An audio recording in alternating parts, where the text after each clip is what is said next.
Hey guys, it's Rachel. It's Thankful Thursday. I'm really sorry I didn't get a video up last week. As you know, I don't have too much luck when it comes to technology. So my laptop has crashed and it went down the other week, and it's going to be a wee while till I get it back. I haven't been able to use any other sort of cameras and stuff, and I actually found this is my old camera, and I have hooked it up to YouTube, and hopefully this video is going to work out okay. I'm going to try and join both what we discussed last week and also what we're going to discuss this week, and kind of put it both into a video. The topic which I kind of decided we could talk about over the next few weeks is actually eating disorders and sport, and I came up with that because it is something, excuse me, I'm just going to adjust this a little bit. It is something that we haven't talked about really, and certainly not for a long time.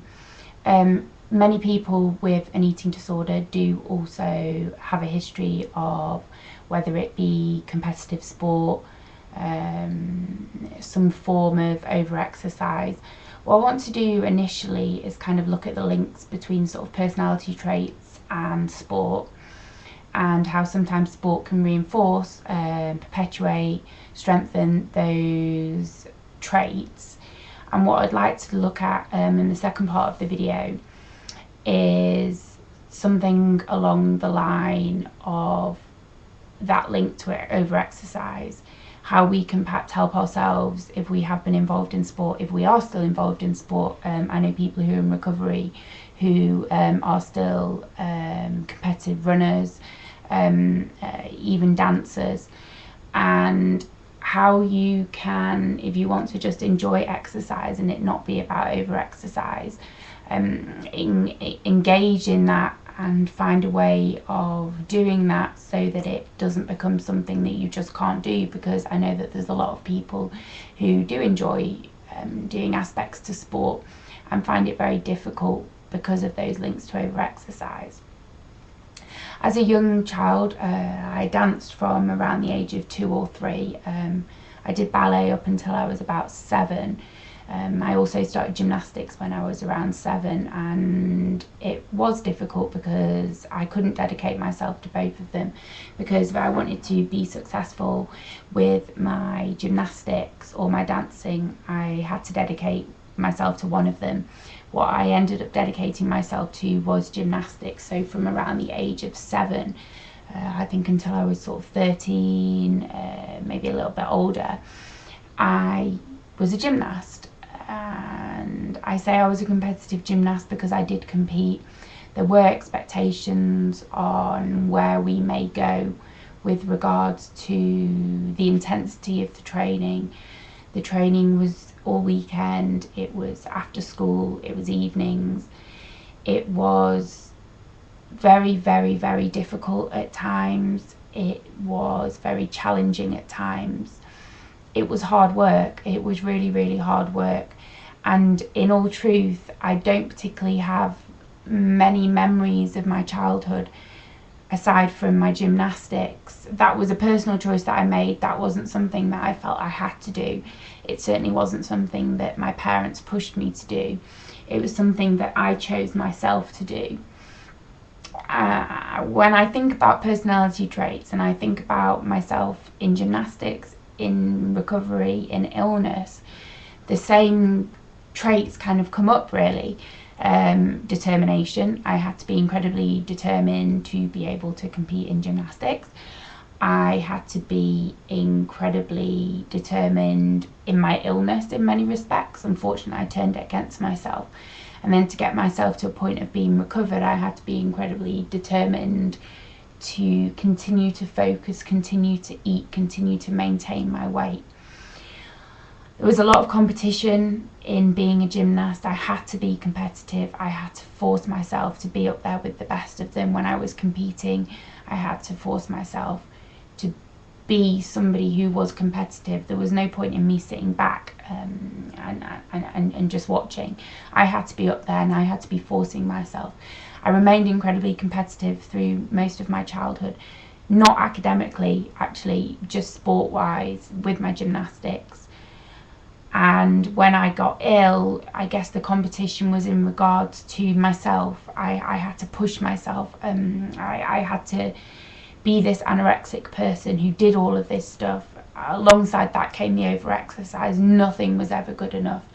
I was competitive predominantly to myself. Every time I went for a run, I felt I should have been doing more, so the next time I went, I needed to do more, work harder. And the same happened in recovery. I was competitive with myself in the sense that I was incredibly hard on myself at times, and it took a long time to take that competitiveness and, yes, use it for myself, but also use it, not abuse it, I guess, to not abuse that competitive nature, because it was very easy to then turn that onto academics, to push myself in a way that would not have been helpful. With regards to I sort of spoke about determination, competitiveness, perfectionist. As a gymnast, I had to be a perfectionist. Let me just close this door.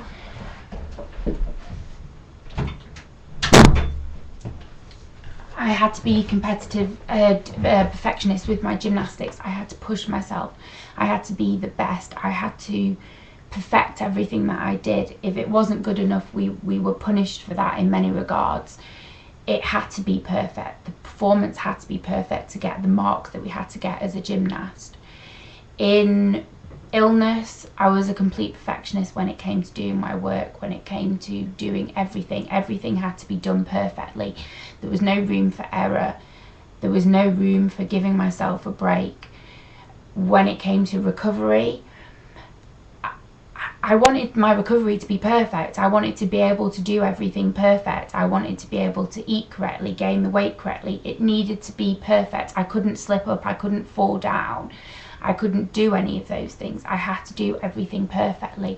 There was just no margin. There was no middle ground. I mean, it was only as I continued with my recovery that I realised there was a middle ground. So there are some of the traits that you're up against with illness, but link into sport as well. And whilst I was a competitive gymnast for a long time, I actually don't think it had anything to do with my illness, not in the stereotypical way, not in the sense of my weight, because I was fortunate. I was small and athletic, and that was how I was. We were weighed, but it didn't impact me because my body was kind of correct for the gymnastics that I was doing. My illness didn't develop until much later into my teenage years. After giving up gymnastics, I was a competitive tennis player for just over a year, and it became too much. It was just too much. It was just all these parents kind of screaming at everybody. I was a kickboxer. I did kickboxing. I ran competitively. I rock climbed. I did an awful lot of sport because sport was all I knew. Sport was what made me happy. Sport was something that I excelled in. And I wasn't, well, I'm not going to say I wasn't academic, because I did achieve academically, but it was sport that was my kind of forte. That was where I was at. In terms of then shifting sport from over-exercise, there was a big difference for me between doing sport, doing it with regards to team sports, tennis, like I've said, doing the rock climbing. They were things I got enjoyment from. They weren't things I felt I had to. My gymnastics wasn't something I felt I had to. It was something I did because I loved it. And the shift then came when it came to over-exercising, that I did allow myself, unfortunately, to over-exercise. It was another aspect to my anorexia. It was something that happened quite quickly. It was something I fell into really without realising. I found myself doing all sorts of things, buying all sorts of, in those days, videos of exercise routines, things that I felt I had to do. Nothing was ever good enough. I would be up at 4 a.m. exercising. And that wasn't about enjoyment. That wasn't about playing tennis because I loved it, or doing like flips on a beam or performance on the floor, a dance performance because I enjoyed it. That was purely about punishment. It was about weight loss. It was about forcing myself to do all of these things. And what linked in with those was the perfectionism, the competitiveness, the determination, the insistence that I had to do this.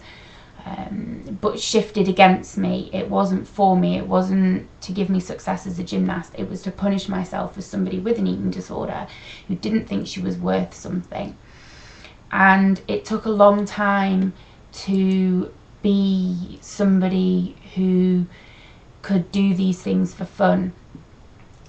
I stopped exercising as part of my recovery. I worked very hard with my team, with my mum, with all sorts of people, and didn't really go back to exercise until I was a lot more stable. And when I did do that exercise, I did walking. I live in the middle of nowhere, as I'm sure people know, and I would walk and I would enjoy that, and I got pleasure out of that. As soon as I felt that it was something that I was feeling I had to do, I had to really fight with those voices in my head and say, Rach, this is too much. I was a real gym person when I was doing my finals a few years ago, and it did help me. It actually got me through my finals, if I'm honest with you, but it did become too much. It went from going a few times a week for an hour to going sort of every single day for longer and longer periods of time, and I had to stop myself, which in turn meant my body changing because I wasn't exercising in that way. By sort of 2009 I had kind of filled out, which was difficult. I'm not used to my body being soft, being womanly. I'm used to it being a very athletic body, so that was quite hard to let go of. And I don't do anything anymore. I actually don't. I would like to go back to doing something. In that time from kind of 2009, I did do my dance class. I did a street dance class, which I loved. It meant that it was for an hour and a half, and that was what it was. I made friends. I went and did that. When it came to, I did something completely different. I started pole dancing as exercise, I would like to say. It was all timed, it was all measured, and it was social. It was something completely different. It was something that challenged me and made me happy. And that's what I would kind of say to you now with regards to those types of things. If you do enjoy movement and dance, or you want to do something that's challenging, that's what I did. I love to dance.